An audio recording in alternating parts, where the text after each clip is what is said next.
BRS MLA Jagadish Reddy Telangana భవన్లో మాట్లాడుతున్నారు. Live లో చూద్దాం. మాటల అబద్ధాలని రుణమాఫీ మొత్తం చేసినమనే మాట మాట్లాడితే అది వాళ్ళకి సిగ్గుచేటనే విషయాన్ని కూడా గుర్తుపెట్టుకోవాలని చెప్పి తెలియజేస్తూ రైతులపైన పోలీసులు చేస్తున్న దమనకాండను ఆపాలని, వెంటనే దీనిపైన ఒక శ్వేతపత్రం ప్రభుత్వం వెంటనే విడుదల చేయాలి. మొత్తం క్లియర్గా మీరు అనుకుంటున్న ప్రకారం, మీ నార్మ్స్ ప్రకారం, మీ నిబంధనల ప్రకారం ఎంతమంది రైతులు మిగిలి ఉన్నారు, ఇంకా ఎన్ని డబ్బులు ఇవ్వాల్సినవి ఉన్నాయి, మొత్తం వివరాలు స్పష్టంగా వెంటనే ప్రజలకు చెప్పాలని చెప్పి మేము డిమాండ్ చేస్తూ ఉన్నాం.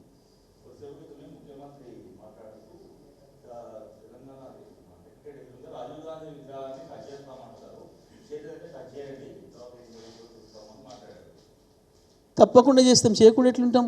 చేయకుండా ఉండే సమస్య లేదు. ఎట్టి పరిస్థితులలో కూడా మా ప్రభుత్వం వచ్చిన తర్వాత ఎట్టి పరిస్థితులు దాన్ని అక్కడ ఉంచాం, తీస్తాం. అక్కడ ఆ జాగలో ఏది పెడితే కరెక్టో అదే పెడతాం. తెలంగాణ ప్రజల ఆకాంక్షలకు ప్రతిబింబంగా, తెలంగాణ చరిత్రకు ప్రతిబింబంగా ఏది పెట్టడం కరెక్ట్ అని భావిస్తామో ఆ రోజు ప్రజలు భావిస్తారో అదే పెడతాము. అందులో సందేహం ఏం లేదు.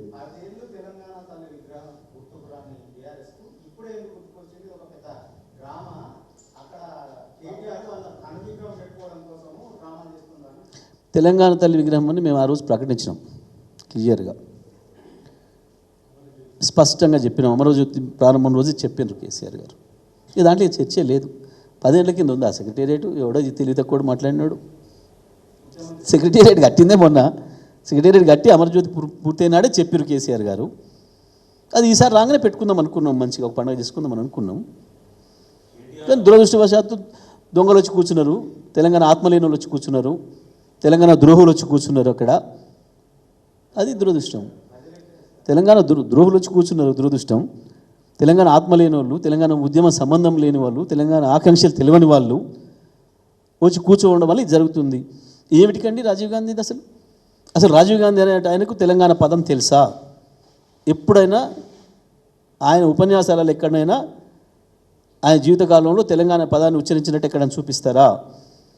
తెలంగాణకు ఆయన ప్రత్యేకంగా ఏమైనా నిధి ఇచ్చిపోయింది ఏమన్నట్టు చూపిస్తారా? తెలంగాణకు ఆయన పీరియడ్లో ఏమైనా ఒక ప్రత్యేకమైన ఒక అభివృద్ధి కార్యక్రమమో ఇంకేమైనా పథకం ఇచ్చింది ఏమైనా చూపిస్తారా? ఎట్లా రిలేటెడ్ తెలంగాణకి? మేము రాజకీయ కక్ష సాధింపుల్లో ఉండకూడదు, గత ప్రభుత్వం ఏదో పెట్టుకోనియండి అని చెప్పి దేని జోలి పోలే మేము. వాస్తవానికి ఆనాడే ఉద్యమకారులు కాసు బ్రహ్మానంద రెడ్డి గారి విగ్రహం పీకేస్తాము అని చెప్పేసి పోయినరు. పోతే కూడా కేసీఆర్ గారు కంట్రోల్ చేసి అట్లాంటి పిచ్చి పనులు మనం చేయొద్దు, మనం ఏదో వెంజెన్సీతో ఉన్నట్టు ఉండకూడదు, గతంలో పెట్టినరు వాళ్ళు ఆ రోజులు ఉన్న వాటిని బట్ గౌరవించాలి మనం అని చెప్పి వదిలేసినాం. చాలామంది ట్యాంక్ బండి మీద ఉన్న విగ్రహాలు కూడా కొడుతూ పోయాను. ఇప్పుడు పదవులు పొందుతున్న పెద్ద ఉద్యమకారులే వాళ్ళు మాట్లాడాలి ఇప్పటిగా దీని మీద. నేను స్ట్రైట్గా చెప్తా ఉన్నా, స్పష్టంగా కోదండరాం తన అభిప్రాయం చెప్పాలి.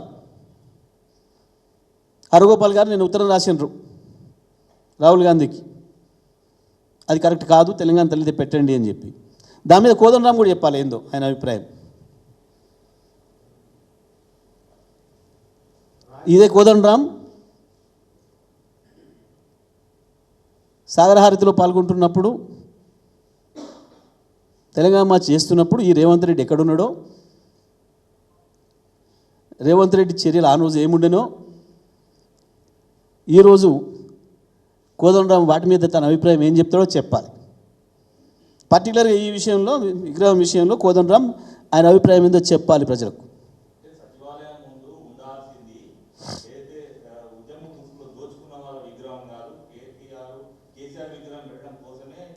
అంటే తెలంగాణ తల్లి అట్లా చేసిందని వాళ్ళ ఉద్దేశమా? తెలంగాణ తల్లి అట్లా చేసిందని వాళ్ళ ఉద్దేశమా? ఎవరి గురించి మాట్లాడుతున్నారు? సోయిందా? తెలంగాణ జ్ఞానమే లేని వేదవులు అంతకంటే గొప్పగా ఏం మాట్లాడతారు?